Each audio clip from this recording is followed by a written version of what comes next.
Hello friends, very very good afternoon. कैसे हो? Hope करता हूँ आप सभी लोग अच्छे ही होंगे। सो फ्रेंड्स, आज से हमारे चैनल पे बीएड एंट्रेंस एग्जाम 2023 के लिए जो है टॉपिक वाइज की क्लासेस स्टार्ट हो गई हैं। तो आज से आप लोग अपनी नोट्स बना सकते हैं। इसकी पीडीएफ मैं आपको टेलीग्राम पे सेंड कर दूंगा। आज का नया टॉपिक है हिंदी भाषा व प्रमुख बोलियाँ। इनसे एक एक प्रश्न आपके एग्जाम में फिक्स हैं। तो 4 नंबर की भाई क्लास होगी, ठीक है। एक क्लास इसकी और होगी अभी, यानी कि 2 क्लास इसकी होगी। तो आज की क्लास में 50 क्वेश्चंस में सॉल्व कराऊंगा, ठीक है, हिंदी भाषा व प्रमुख बोलियां के, ठीक है। तो घोल के पी जाना है, सरकारी सीट लेना है, तो इससे बाहर कुछ भी नहीं आएगा। 100 प्रश्न करवा दूंगा प्रमुख बोलियां के और हिंदी भाषा के, इससे बाहर गारंटी है नहीं आएगा। चलिए क्लास को स्टार्ट करते हैं फटाफट। यहाँ पे आप लोग डेली क्लासेस का टाइमिंग देख सकते हैं। डेली 9 बजे आपकी जो है सामान्य ज्ञान की क्लास चलती है, 1:30 बजे हिंदी एंड शाम 6:30 बजे सब्जेक्ट एबिलिटी एंड रीजनिंग की क्लासेस चलती हैं। फ्रेंड्स, अगर आप लोगों को 2023 में यूपी से बिहार से बीएड करना है तो इस चैनल को आप लोग सब्सक्राइब कर लें। जो भी बीएड एंट्रेंस एग्जाम की अपडेट है कि जो क्लासेस चलती हैं उसका नोटिफिकेशन आपको समय समय से मिलता रहेगा। और सिलेबस की वीडियो अगर आप लोग नहीं देखे हैं तो आप लोग जाके देखिए, सिलेबस की वीडियो परसों आ गई है, ठीक है। सभी वर्गों के बारे में बताया हूँ। और ये हमारा क्रैश कोर्स है, इसमें आपको सभी सब्जेक्ट के मोस्ट इंपॉर्टेंट क्वेश्चन देखने को मिल जाएंगे। Hindi, reasoning, GK, subject ability के जो है 5000 से ज़्यादा टॉपिक वाइज 10 ईयर के प्रीवियस ईयर पेपर्स आपको देखने को मिलेंगे। सभी वर्गों के लिए क्रैश कोर्स है। इसका जो प्राइस रखा गया है मात्र 149 रुपये प्राइस रखा गया है। कैसे परचेज करना है, वीडियो के डिस्क्रिप्शन बॉक्स में एक लिंक होगी, उस लिंक पे आपको क्लिक करना है। उसमें नाम, मोबाइल नंबर, ईमेल आईडी आपसे पूछा जाएगा। उसके बाद 149 का पेमेंट करना है। जैसे ही आपका पेमेंट सक्सेस होता है, डाउनलोड का ऑप्शन है, डाउनलोड कर लीजिएगा। ओके, चलिए क्लास को स्टार्ट करते हैं। आज की क्लास का सबसे पहला प्रश्न आपकी स्क्रीन पे आ गया है। किस वर्ष में हिंदी भाषा को जो है कार्यान्वित करने का जो है प्रस्ताव था? बताएं सब लोग, किस वर्ष में हिंदी भाषा को कार्यान्वित करने का प्रस्ताव था? पहला का राइट आंसर क्या हो जाएगा? तो 14 सितंबर 1949 हो जाएगा, ठीक है। और इसीलिए हिंदी दिवस मनाया जाता है 14 सितंबर को, ठीक है। और विश्व हिंदी दिवस पूछे तो 10 जनवरी याद रखना है, ठीक है। ये दिवस से ही कभी कभी पूछ लेता है। तो विश्व हिंदी दिवस पूछे 10 जनवरी याद रखना है, और राष्ट्रीय पूछे तो आपका 14 सितंबर हो जाएगा, ठीक है। तो ऑप्शन इसका जो है आपका ए वाला बिल्कुल करेक्ट हो जाएगा। हर एक प्रश्न किसी न किसी एग्जाम में पूछे गए प्रश्न हैं, तो ध्यानपूर्वक आपको क्लास देखनी है, पूरी क्लास देखनी है। एक भी क्वेश्चंस आपको मिस नहीं करने हैं। हर क्वेश्चंस बिल्कुल जबरदस्त है। चलिए, 14 सितंबर 1949 को भारतीय संविधान सभा ने हिंदी को भारत संघ की कौन सी भाषा का दर्जा दिया था? बताएं, लोक भाषा, संपर्क भाषा, राजभाषा या राष्ट्रभाषा? बहुत सारे लोग कंफ्यूज होंगे कि हिंदी जो है हमारी राष्ट्रभाषा है, बट राजभाषा है हिंदी, ठीक है। ऑप्शन इसका जो है आपका डी वाला बिल्कुल करेक्ट हो जाएगा। चलिए, इलाहाबाद हाई कोर्ट के एग्जाम में यह पूछा गया प्रश्न है। यहाँ पे देखिए प्रश्न आ गया है सिंपल सा कि हिंदी दिवस किस तिथि को मनाया जाता है? हिंदी दिवस किस तिथि को मनाया जाता है? तो 14 सितंबर को मनाया जाता है। तो ऑप्शन इसका जो है आपका डी वाला बिल्कुल करेक्ट हो जाएगा। एक एक प्रश्न आपको नोट करने हैं, पीडीएफ से भी आप लोग नोट कर सकते हैं। चलिए, हिंदी भाषा किस लिपि में लिखी जाती है? मोस्ट इंपॉर्टेंट क्वेश्चन आपके एग्जाम के लिए। बताएं सब लोग, हिंदी भाषा किस लिपि में लिखी जाती है? बहुत ही ज़बरदस्त प्रश्न है, स्टार लगा के नोट कर लीजिएगा आप लोग इस प्रश्न को, और वीडियो को लाइक शेयर कर दो। अब आपकी ज़बरदस्त जो क्लासेस हैं स्टार्ट हो गई हैं, बिल्कुल जुड़ जाएं तैयारी में आप लोग। तो हिंदी भाषा जो लिखी जाती है वो देवनागरी लिपि में लिखी जाती है, ठीक है। पंजाबी भाषा पूछे तो गुरमुखी याद रखना है, ठीक है। ये हिंदी भाषा किस लिपि में लिखी जाती है? देवनागरी। और पंजाबी भाषा किस लिपि में लिखी जाती है? गुरमुखी, ठीक है। तो दोनों क्वेश्चंस आपको याद रखने हैं। चलिए, संविधान के किस अनुच्छेद में हिंदी को राजभाषा तथा इसकी लिपि देवनागरी को स्वीकार किया गया है? किस अनुच्छेद में? बताएं सभी लोग। 5 का राइट आंसर क्या हो जाएगा? तो ये है अनुच्छेद 343 में, ठीक है। इंपॉर्टेंट क्वेश्चन है ये भी, ठीक है। एक एक प्रश्न आपको नोट करना है, और जिसमें मैं इंपॉर्टेंट लिख दूं ये तो मतलब बिल्कुल जबरदस्त रहे। रामबाण प्रश्न है आपके एग्जाम के लिए, मतलब एग्जाम में आते ही आते हैं, ठीक है। चलिए, बाकी वन लाइनर फॉर्मेट में आपको नोट कर लेना है। जैसे ये क्वेश्चन है कि संविधान के अनुच्छेद 344 आ के अनुपालन में भारत के राष्ट्रपति ने राजभाषा आयोग का गठन किया है कब? तो इसके सामने ऐसे बराबर का चिन्ह लगा के जो भी सन हो आप लोग नोट कर लीजिएगा। तो 1955 होगा, ठीक है, गठन किया गया था राजभाषा आयोग का गठन। चलिए, जैसे ये नोट आपको कैसे करना है, जैसे हिंदी की आदि जननी क्या है, तो इसी के सामने इसका जो भी हो हिंदी की आदि जननी उत्तर लिख लीजिएगा आप लोग। तो हिंदी की आदि जननी क्या है? संस्कृत है। ठीक है, बी वाला आपका बिल्कुल करेक्ट हो जाएगा। नोट्स बनाइएगा, आप लोग व्हाट्सएप पे सेंड करिए ताकि मैं देखूं आप लोग बना रहे हैं कि नहीं बना रहे हैं। ये व्हाट्सएप नंबर है हमारा 7905632533 पे आप लोगों को मैसेज करना है, मतलब अपनी नोट्स बना के भेजना है ताकि मैं भी देखूं आप लोग भी मेहनत कर रहे हैं या नहीं है, एक्टिव हैं कि नहीं है अभी से। देखिए भाई, सरकारी सीट लेना है तो आपको अपनी तैयारी अभी से स्टार्ट कर देनी चाहिए। फरवरी में फॉर्म आ जाएगा, अप्रैल में आपका एग्ज़ाम हो जाएगा, फिर इतनी जल्दी आप लोग तैयारी नहीं कर पाएंगे। ठीक है, तो अभी आपके पास सुनहरा अवसर है। सरकारी कॉलेज में इसलिए बोल रहा हूँ क्योंकि इसमें फ़ीस बहुत कम होती है, 2 से 2,500 फीस होती है। और वहीं प्राइवेट में जब आप लोग एडमिशन लेंगे तो 51,250 फीस होती है फर्स्ट ईयर की, 30,000 सेकेंड ईयर की होती है। तो इतना सब लोग नहीं दे पाते हैं। तो अभी से तैयारी में जुट जाइए, सरकारी कॉलेज आपको मिल जाएगा। उत्तर प्रदेश में 10,000 सीटें हैं सरकारी। ठीक है, चलिए, बाकी तो 2.25 लाख सब मिला के हैं प्राइवेट को। लिपि की आवश्यकता होती है भाषा संकेत में, या भाषा लिखने में, या भाषा बोलने में, या तीनों में? लिपि की आवश्यकता होती है, तो लिपि की जो आवश्यकता होती है भाषा लिखने में होती है। ऑप्शन इसका सी वाला बिल्कुल करेक्ट हो जाएगा। अगला प्रश्न आपकी स्क्रीन पे आ गया है, देवनागरी लिपि का सर्वप्रथम प्रयोग कहाँ हुआ था? बताएं, देवनागरी लिपि का सर्वप्रथम प्रयोग कहाँ हुआ था? तो देवनागरी लिपि का जो सर्वप्रथम प्रयोग हुआ था जय भट्ट के शिलालेख में हुआ था। ऑप्शन इसका जो है आपका बी वाला बिल्कुल करेक्ट हो जाएगा। चलिए, इस प्रश्न का जवाब देंगे कि वर्तमान हिंदी किस लिपि में लिखी जाती है। मोस्ट इंपॉर्टेंट क्वेश्चन है। अभी मैंने बताया कि वर्तमान हिंदी जो है किस लिपि में लिखी जाती है? देवनागरी लिपि में लिखी जाती है। तो 10 का जो है आपका डी वाला बिल्कुल करेक्ट हो जाएगा। चलिए, अगले प्रश्न का जवाब देंगे कि भारत के संविधान के किस अनुच्छेद में हिंदी को भारत की राजभाषा बताया गया है? किस अनुच्छेद में? अभी मैंने बताया 343। ठीक है, ऑप्शन इसका जो है आपका ए वाला बिल्कुल करेक्ट हो जाएगा। चलिए आगे चलते हैं। हिंदी किस भाषा की उत्तराधिकारिणी है? बताएं, हिंदी जो है किस भाषा की उत्तराधिकारिणी है? व्रज, संस्कृत, देवनागरी, अवधी? वीडियो को लाइक और शेयर ज़रूर कर देना। शेयर इसलिए कह रहा हूँ ताकि बहुत सारे लोग ऐसे हैं जिनके पास कुछ भी मटेरियल नहीं रहता है, तो उनके पास ये वीडियो पहुँचे, उनको हेल्प मिल सके हमारी क्लासेस से। और जितना भी सिलेबस है पूरा सिलेबस मैं कंप्लीट कराऊंगा इसी चैनल पे बिल्कुल फ्री में, एक भी पैसा आप लोगों से नहीं लिया जाएगा। केवल क्रैश कोर्स आप लोग परचेज कर सकते हैं, उसमें भी आपको बहुत ही मतलब बेहतरीन क्वेश्चन देखने को मिलेंगे, सिलेक्टेड क्वेश्चन। प्रीवियस पेपर्स आपको उसमें एक साथ मिल जाएंगे, साथ ही 10 ईयर के। तो हिंदी जो है किस भाषा की उत्तराधिकारिणी है? ये जो है संस्कृत भाषा की उत्तराधिकारिणी है। ठीक है, सी वाला आपका बिल्कुल करेक्ट हो जाएगा। चलिए, संसार की प्रमुख भाषाओं में हिंदी का स्थान क्या है? बताएं, संसार की प्रमुख भाषाओं में हिंदी का स्थान क्या है? पहला, दूसरा, तीसरा या चौथा? तो तीसरा है। ठीक है, सी वाला आपका बिल्कुल करेक्ट हो जाएगा। चलिए, भाषा लिखने के लिए प्रयुक्त चिन्हों के व्यवस्थित रूप को क्या कहते हैं? भाषा लिखने के लिए प्रयुक्त चिन्हों के व्यवस्थित रूप को क्या कहते हैं? मैं टॉपिक वाइज की क्लास पहले ही स्टार्ट कर देता, बट 2-3 दिनों से थोड़ा तबीयत नहीं सही रहती है। अभी भी आवाज़ से ही आपको पता चल रहा होगा कि तबीयत नहीं सही है, फिर भी मैं आप लोगों के लिए क्लासेस ला रहा हूँ बेहतरीन।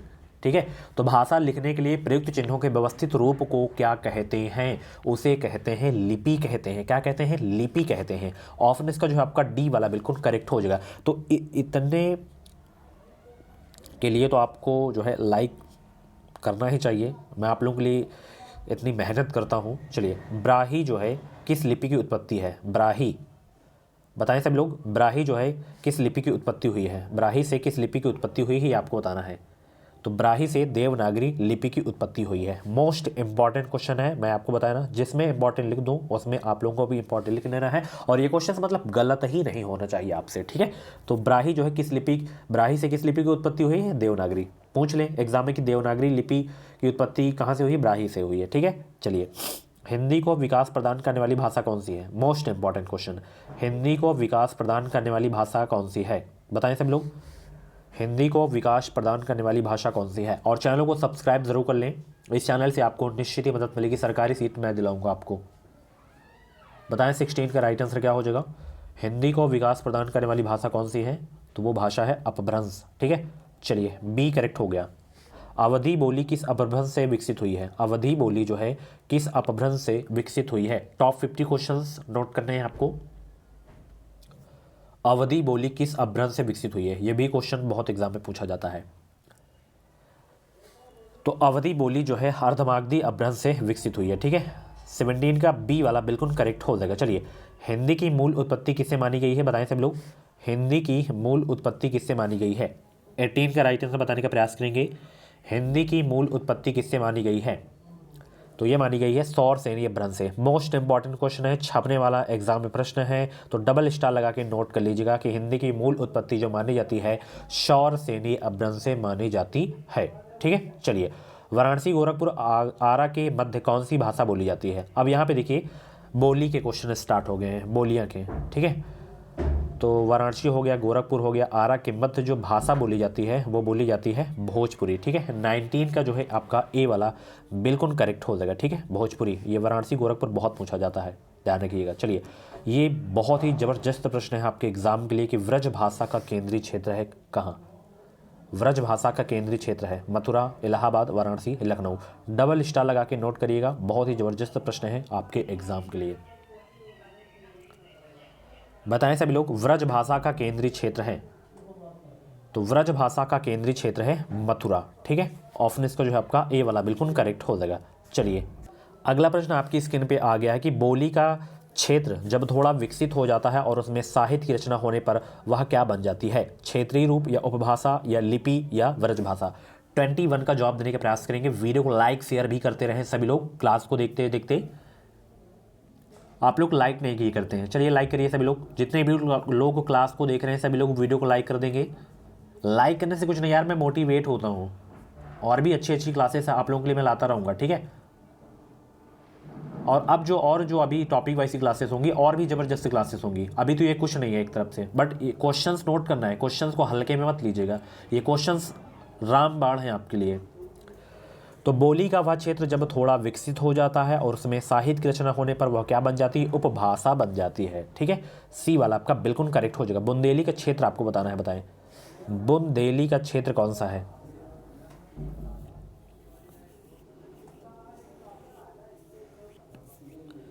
तो बुंदेली का क्षेत्र इसमें झांसी, जालौन और दतिया है। ठीक है, डी वाला आपका बिल्कुल करेक्ट हो जाएगा। जिस भाषा का अनुवाद किया जा सके उसे कहते हैं क्या? बताएं, जिस भाषा का अनुवाद किया जाता है उसे कहते हैं क्या? तो जिस भाषा का अनुवाद किया जाता है उसे कहते हैं क्या? स्रोत भाषा कहते हैं। ठीक है, डी वाला आपका बिल्कुल करेक्ट हो जाएगा। व्रज हिंदी की किस उपभाषा के अंतर्गत है? बताएं, व्रज जो है हिंदी की किस उपभाषा के अंतर्गत है? ये बहुत ही ज़बरदस्त प्रश्न है, स्टार लगाइए सभी लोग, डबल स्टार लगाइए। व्रज हिंदी की किस उपभाषा के अंतर्गत है? पश्चिमी हिंदी के अंतर्गत है। ठीक है, बी वाला आपका बिल्कुल करेक्ट हो जाएगा। चलिए, पूर्वी हिंदी क्षेत्र में कौन सी बोली नहीं बोली जाती? पूर्वी हिंदी क्षेत्र में कौन सी बोली नहीं बोली जाती? बताएं 25 का राइट आंसर क्या हो जाएगा। आंसर सोचने का ज़्यादा समय चाहिए तो आप लोग वीडियो को रोक भी सकते हैं। गुड आफ्टरनून भाई, जितने भी लोग क्लास को देख रहे हैं। 25 का राइट आंसर क्या होगा, बताएं सब लोग।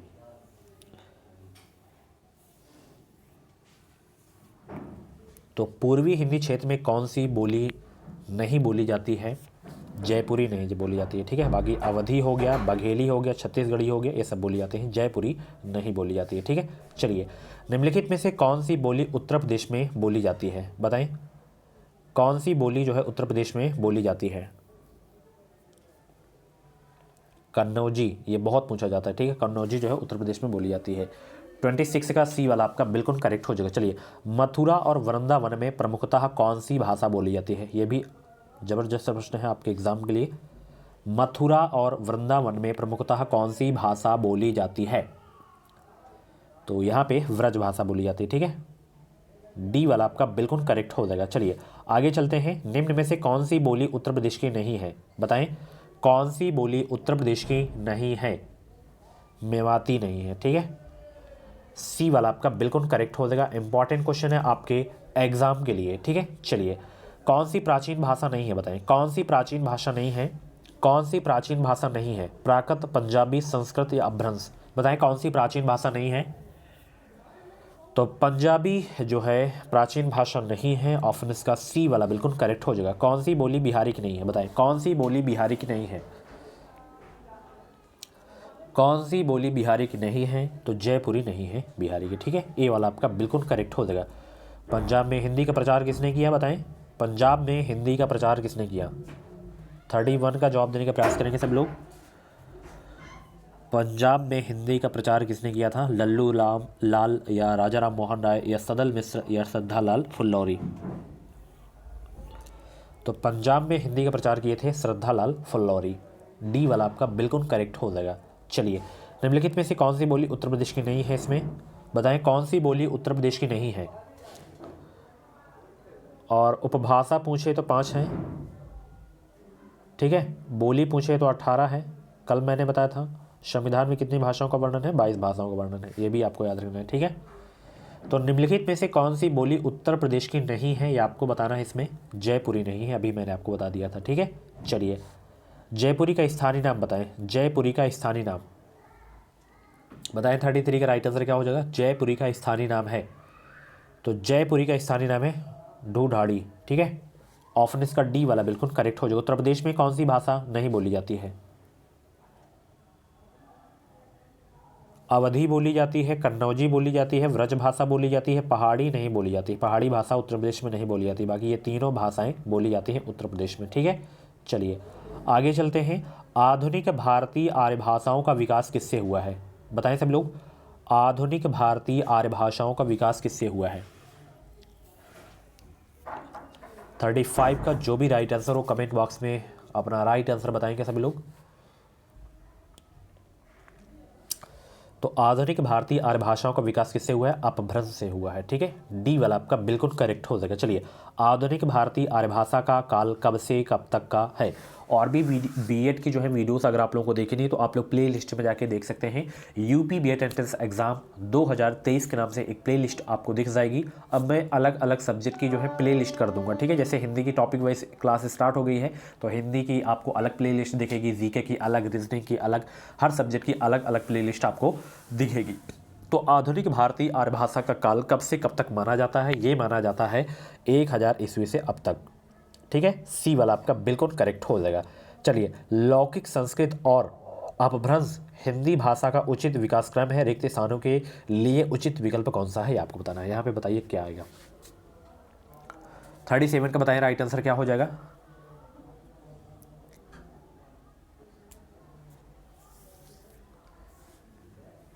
पाली और प्राकृत हो जाएगा, ठीक है। डी करेक्ट हो जाएगा। चलिए, हिंदी का मानक रूप किस भाषा से विकसित हुआ है?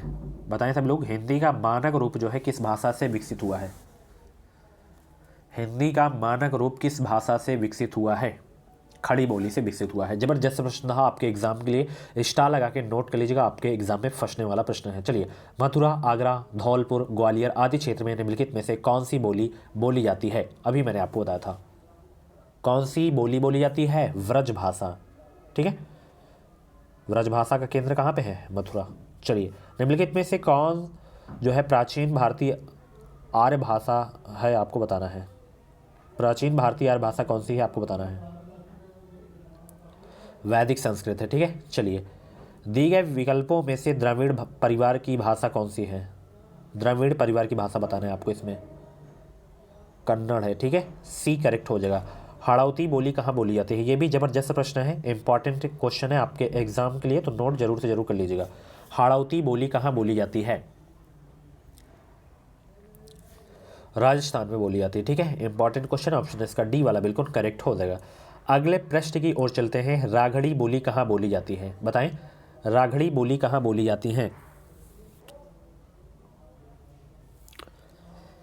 तो ये बोली जाती है हरियाणा में। डी करेक्ट हो जाएगा। इनमें से कौन सी बोली मध्य प्रदेश की प्रमुख बोलियों में से नहीं है? तो निमाड़ी है, बुंदेली है, मालवी है, बांगरू नहीं है, ठीक है। चलिए, बघेली बोली किस क्षेत्र की बोली है? बघेली बोली जो है किस क्षेत्र की बोली है? और भी 50 क्वेश्चंस और भी मैं करवाऊंगा, ठीक है। एक क्लास और होगी बोली की और हिंदी भाषा की। उसके बाद वर्णमाला में पढ़ाऊंगा, वर्णमाला से क्वेश्चन बहुत पूछे जाते हैं। तो बघेली बोली किस क्षेत्र की बोली है? बताएं, जबलपुर की है, ठीक है। ऑप्शन इसका सी वाला बिल्कुल करेक्ट हो जाएगा। चलिए, पुरानी हिंदी, उर्दू और अंग्रेजी के मिश्रण से उत्पन्न नई जबान कौन सी है? तो वो है हिंदुस्तानी भाषा, ठीक है। चलिए, पश्चिमी हिंदी की कितनी बोलियां हैं? ये इंपॉर्टेंट क्वेश्चन है। पश्चिमी हिंदी की कितनी बोलियां हैं? 5 बोलियां हैं, ठीक है। डी करेक्ट हो जाएगा। चलिए आगे चलते हैं। किसी सीमित क्षेत्र में बोले जाने वाली स्थानीय भाषा को क्या कहते हैं? उसे कहते हैं बोली। ठीक है, सी करेक्ट हो जाएगा। चलिए, भाषा को बोलते समय होने वाले उतार चढ़ाव को क्या कहते हैं? अनुताप कहते हैं। रोमन लिपि का प्रयोग किस भाषा के लिए नहीं होता है? तो जर्मन के लिए होता है, फ्रेंच के लिए होता है, स्पेनिश के लिए होता है, कुल्लू के लिए नहीं होता है रोमन लिपि का प्रयोग। ठीक है। सो फ्रेंड्स, ये थी आज की हिंदी की जो है फर्स्ट क्लास टॉपिक वाइज की। बाकी और भी क्लासेस आप लोग जाके प्ले लिस्ट में देख सकते हैं, सारी की सारी क्लासेस आपको मिल जाएंगी। और साथ ही आप लोग ये वाली भी आप लोग वीडियो जाके देख सकते हैं, इसमें आपको सारी जानकारी मिल जाएगी बीएड एंट्रेंस एग्जाम की। ये क्रैश कोर्स भी आप लोग परचेज कर सकते हैं और सिलेबस का वीडियो आप लोग जाके ज़रूर से ज़रूर देखें। ठीक है, चलिए मिलते हैं अगली क्लास पे। वीडियो पसंद आए तो प्लीज़ वीडियो को लाइक करें, शेयर करें। Thank you so much.